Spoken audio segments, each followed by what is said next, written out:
सणावारांच्या बाबतीत पण बोलायचं झालं तर सणाची तयारी करताना बऱ्याचदा घरातली जी स्त्री आहे ती खूप पुढाकार घेते. रांगोळी काढण्यापासून घरच्या स्वयंपाकापर्यंत सगळा सगळा भार तिच्याकडे असतो. आणि पुरुषांची कामं थोडी वेगळी असतात, जसं की बाहेरचं काहीतरी सामान आणणं.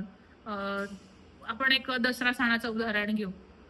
तर दसऱ्याला बाहेरून फुलं आणणं, फुलांच्या माळा लावणं, गाड्या धुणं ही कामं पुरुष करतात. पण स्वयंपाक, कुळधर्म, कुळाचार ह्या सगळ्या गोष्टी बायका त्या पद्धतीने ती करून घेतात.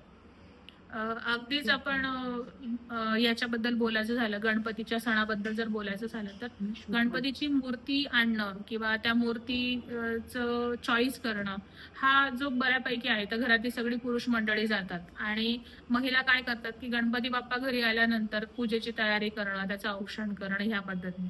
इथे मला स्त्री पुरुष असं समानता असमानता या बाबतीत बोलायचं नाहीये, पण सगळ्यांनी जर सारख्या पद्धतीने त्या जबाबदाऱ्या वाटून घेतल्या तर कुटुंबामधल्या जे काही आपले अधिकार आहेत त्याचं एक रक्षण जे होतं, ती भावना सगळ्या कुटुंबियांमध्ये असली तर त्या पद्धतीने कुटुंबाचं वातावरण छान आणि संयम शिस्तबद्ध वातावरणामध्ये होत राहतं. कारण माझं कोणीतरी ऐकतंय किंवा माझी मतं विचारात घेत आहे आणि माझ्या हक्कांवरती, माझ्या अधिकारांवरती कोणतीही गदा नाहीये, ही भावना जेव्हा असते ती भावना प्रत्येकाला त्याच्या कुटुंबामध्ये सुरक्षित करत असते.